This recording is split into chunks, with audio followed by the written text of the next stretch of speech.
Hi friend, स्वागत कर रहे हैं हम आपको इस इलेक्ट्रिकल यूट्यूब चैनल में। आप हमारे चैनल पे नए हैं तो सब्सक्राइब कर दीजिएगा, एक लाइक और एक प्यारा सा कमेंट जरूर करिएगा। आज हम जो टॉपिक पे आपके साथ बात करने वाले हैं, एमसीबी का कुछ गुण रहस्य बताने वाले हैं आपको, अच्छा रहस्य बताने वाले हैं। तो आप हमारे वीडियो को लास्ट तक बने रहिए और चैनल पे नए हैं तो सब्सक्राइब कर लीजिएगा। देखिए, एमसीबी के बारे में तो आपको मालूम है, एमसीबी का फुल फॉर्म होता है miniature circuit breaker. Miniature circuit breaker मतलब वो क्या करता है, हमारे सर्किट को, जो हमारा सर्किट, जो हमारा लाइन के थ्रू एमसीबी जुड़ा रहता है, वह हमारे सर्किट को ब्रेक करता है। अगर हमारा सर्किट को ब्रेक कब करता है, उसका दो मायने में हमारे सर्किट को ब्रेक करता है।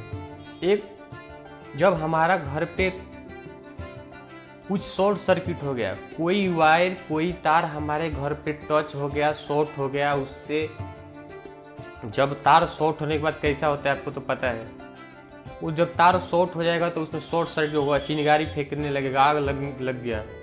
उस परिस्थिति में हमारा एमसीबी ब्रेक करता है हमारे सप्लाई को, मतलब वो बंद, ऑटोमेटिक बंद हो जाता है हमारे एमसीबी। दूसरा रहस्य है उसका कि वो हमारे ओवरलोड प्रोटेक्शन करते हैं। जैसे आप 6 एम्पियर के एमसीबी लगाए अपने घर पे और 6 एम्पियर से ज़्यादा अगर लोड आप दे दिए, अपने घर पे यूज किए, तो अगर एमसीबी नहीं रहेगा तो आपका किट तो तार जल जाएगा, आपका वायर जल जाएगा, नहीं तो आपका बोर्ड जल जाएगा, नहीं तो आपका सॉकेट जल जाएगा।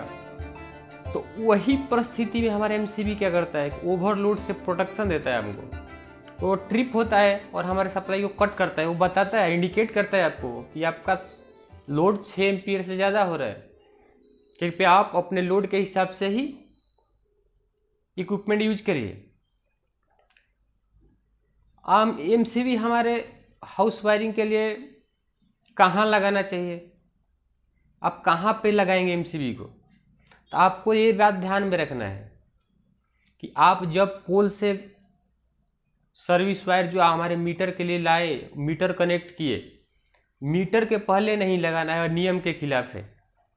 आपको सबसे पहले जो आपका मेन वायर पोल से आया वो मीटर में कनेक्ट होना चाहिए, और मीटर के बाद जो मीटर का आउटपुट से जो सप्लाई निकला वो आपका पहले एमसीबी में ही जुड़ना चाहिए। एमसीबी के थ्रू ही आप अपने घर पे सप्लाई को लेके जाएं, ताकि मीटर के बाद जो एमसीबी आप लगाएंगे वो एमसीबी आपको पूरा घर का सेफ्टी प्रोटेक्शन प्रदान करेगा। तो आपको ये बात का ध्यान रखना है। दूसरा, एमसीबी लगाइए, लेकिन एमसीबी के बाद में पहले मीटर में सप्लाई आया, मीटर से आप एमसीबी को जोड़ दिए, और एमसीबी के बाद में आप जहाँ तक कोशिश करिए कि आप आरसीसीबी को भी यूज में लाइए, क्योंकि एमसीबी का काम अलग और आरसीसीबी का काम अलग। RCCB residual current circuit breaker, ये हमारे अर्थ लीकेज, उसको ईएलसीबी के नाम से भी जाना जाता है, अर्थ लीकेज सर्किट ब्रेकर, जो क्या करता है, अगर समझिए आप अपने घर पे कुछ सप्लाई का काम कर रहे हैं, उस समय अगर आपको गलती से करंट का लग गया, तार आपके हाथ में चिपक गया, उस परिस्थिति में ये हमारा आरसीसीबी क्या करता है, उस परिस्थिति में हमारा आरसीसीबी हमारे सप्लाई का कट करने का काम करता है। आपको ये बात ध्यान में रखना है, उस समय ये आरसीसीबी हमारे सप्लाई को कट करने का काम करता है और वो ऑटोमेटिक ट्रिप होता है। आपको नुकसान होने से, आपको किसी भी तरह का ज़्यादा शॉक ना लगे, उससे बचाता है। अगर किधर भी आपके घर पे जो सामान यूज करते हैं, फ्रिज हो गया, कूलर हो गया, वॉशिंग मशीन हो गया, उसमें अगर गलती से वायर कट गया है, बॉडी में करंट उतर गया है, आप अगर उसको छुएंगे तो आपको करंट का झटका लगेगा।